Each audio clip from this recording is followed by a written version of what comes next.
l'heure de vous présenter quelqu'un qui aura une place très importante au sein de l'équipe de l'émission. Elle est notre chroniqueuse pour toute la saison. La voici, la reine culturelle de la région, Madame Maude H. Richard.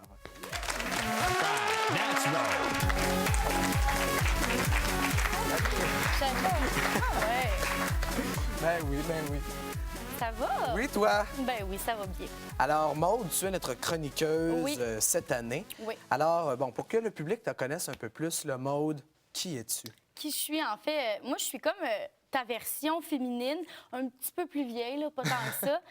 C'est ça, je suis une mangeuse de télé, je la digère aussi, puis j'essaie d'aller en chercher de plus en plus, là, autant côté culturel, politique, social, nomme-les, en fait, je vais être là, peu importe l'événement.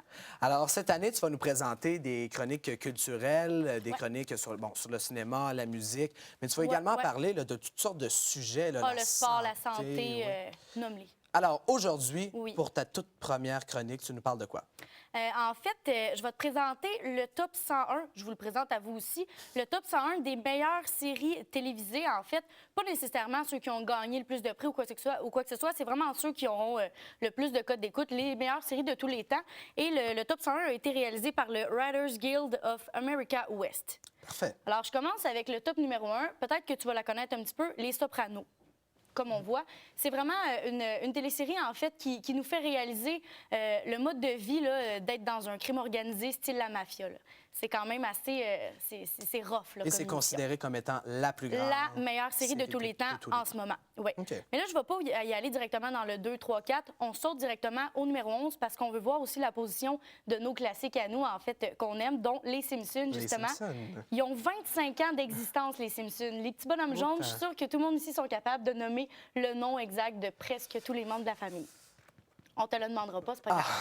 En fait, je vais sauter directement à la 13e place, qui est Breaking Bad. Moi, cette émission-là, j'ai écouté 3 émissions, j'ai été bouleversée, mais de façon positive parce que c'est extrêmement bon. En fait, grosso modo, c'est un homme qui a appris qu'il a le cancer, donc il va aller faire du crystal meth, une drogue, en fait, pour payer les frais médicaux qui sont énormément trop chers aux États-Unis. Donc, ce qui est le fun, c'est que toutes les réactions chimiques sont véridiques, tirées par les cheveux un peu, mais prouvables. C'est super intéressant, mais c'est bouleversant. Ensuite, je saute directement à la 24e place avec les Friends. Série Friends, en fait. Jennifer Aniston. Oui, Jennifer Aniston, c'est dans ses débuts, là, presque, là, tellement que ça fait longtemps que ça dure. Puis ensuite, 25e place, le Saturday Night Show. C'est sûr que tu connais ça. Ben oui, nouvelle version Québec, d'ailleurs, qui vient d'être inaugurée. Le SNL Québec, en fait, là, qui est animé par des humoristes, là, surtout du Québec, là, entre autres Louis-José Hood, puis on a aussi Stéphane Rousseau qui a passé. Mais là, ça, on s'entend que c'est un show qui est inauguré depuis très longtemps aux États-Unis. Je vais te dire qu'il était le temps qu'on allume que c'est un show qui pogne. Il était pas. Ouais. Ensuite, je vais sauter directement à la position 27, qui est la série Lost. Moi, je ne l'ai pas regardée encore, mais on me l'a proposé à maintes et maintes reprises. Ça, c'est ma série. Ta série, d'accord. OK, je vais l'écouter. Sur une île perdue, là, c'est ça, hein? Mm-hmm. Ensuite, 3e position, Star Trek, qui est la première série, parce qu'il y a comme tout plein de sortes de séries, de films, etc., qui ont été faites sur Star Trek, mais la première aura bientôt 50 ans. 50 ans? Quand même. Oh. On voit que l'image que j'ai sélectionnée n'a pas été prise en 2009, là. Non, donc, ensuite, là, je vais sauter directement à la 40e position, qui est une série relativement nouvelle, Games of Thrones. Ça ne m'a pas interpellée encore. Peut-être un jour, quand j'aurai beaucoup de temps libre, mais sinon, c'est pas dans mes corps jusqu'à date. Ensuite, pour les plus vieux, là, en 56e position, je dis pour les plus vieux parce que moi, quand j'étais jeune, j'écoutais ça. Sesame Street avec Big Bird. Tu connais, c'est qui le gros oiseau jaune? Une fois que j'ai l'image... Avec le petit verre, là, qui est la poubelle, là. Oui, oui, effectivement. 56e position, celle-là. Ensuite, 57e, l'enquêteur Colombo, le classique, en fait, là, qui est sûrement à peu près connu de tous. Et je termine avec le classique chez les jeunes, peu importe là, la génération, soit la mienne ou l'autre d'avant ou quoi que ce soit.